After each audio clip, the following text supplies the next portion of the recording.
Bienvenue au tutoriel Grand California Stop & Go dédié à l'hivernage de votre véhicule de loisir. Le Grand California vous offre tout au long de l'année la liberté de mobilité que vous attendez. Mais lorsque vous décidez de ne pas l'utiliser pendant une longue durée, ce tutoriel va vous aider à mettre dans les meilleures conditions votre véhicule en mode hivernage. Commencez par choisir une aire de stationnement à l'abri des intempéries. Engagez le levier de vitesse sur la position P et bloquez les roues avec des cales. Desserrez le frein à main pour que celui-ci ne gèle pas. Si, en cas de gel, le véhicule n'est pas chauffé en permanence ou s'il n'est utilisé que pendant un court laps de temps, vidangez systématiquement les services d'eau propre et d'eau usée pour éviter tout endommagement. Pour vidanger le réservoir d'eau propre, ouvrez la porte du meuble de rangement situé sous le matelas, ouvrez la trappe pour accéder au réservoir. Tournez la molette de 90 degrés dans le sens inverse des aiguilles d'une montre. Le réservoir se vide à l'extérieur du véhicule, situé sur le côté droit au-dessus de l'arrière de la roue. Une fois terminé, refermez la molette dans le sens des aiguilles d'une montre. Veillez à ce que la vanne de coupure soit entièrement fermée. Maintenant, vidangez le réservoir d'eau usée. Il se vide directement sous le plancher du véhicule.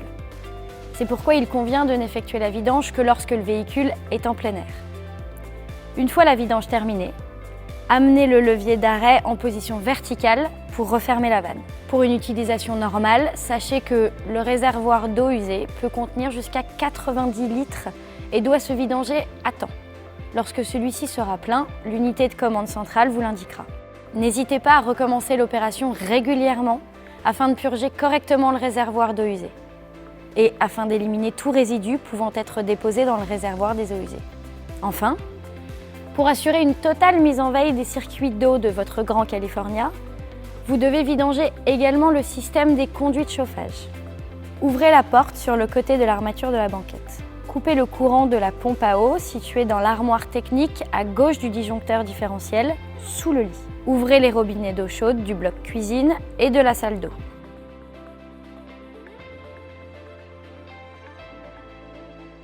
Tournez la commande rotative située sur le côté de l'armoire de la banquette.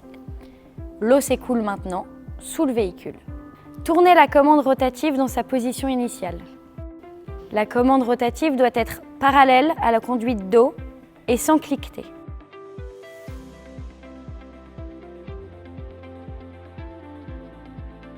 Sachez qu'à une température inférieure à 3 degrés environ, la vanne d'évacuation s'ouvre automatiquement pour éviter tout endommagement dû au gel. Il convient également de vidanger la cassette des WC. Le volet de maintenance se trouve à l'extérieur du véhicule, côté gauche. Vous pouvez consulter le tutoriel Stop & Go dédié à l'entretien des WC. Pour mettre en veille le réfrigérateur et pour éviter toute formation de piqûres d'humidité et de moisissures à l'intérieur, placez une serviette sèche pliée entre la porte du réfrigérateur et le bloc cuisine. Pour éviter des dommages dus aux différences de température pendant cette période hivernale, il est conseillé de faire le plein dans le réservoir en carburant et en AdBlue. Maintenez une bonne pression des pneumatiques. Vous devez également mettre le disjoncteur arrière de la cellule de vie en position off, celui-ci se situant dans l'armoire technique de votre véhicule. Enfin, pour réduire l'humidité de l'air dans le véhicule, utilisez un déshumidificateur du commerce. Vous avez maintenant mis en place votre véhicule de loisir en mode hivernage. De cette façon, vous pourrez récupérer votre compagnon de route dès l'arrivée du printemps. En attendant, profitez de cet hiver pour préparer vos prochaines destinations au volant de votre Grand California. Volkswagen.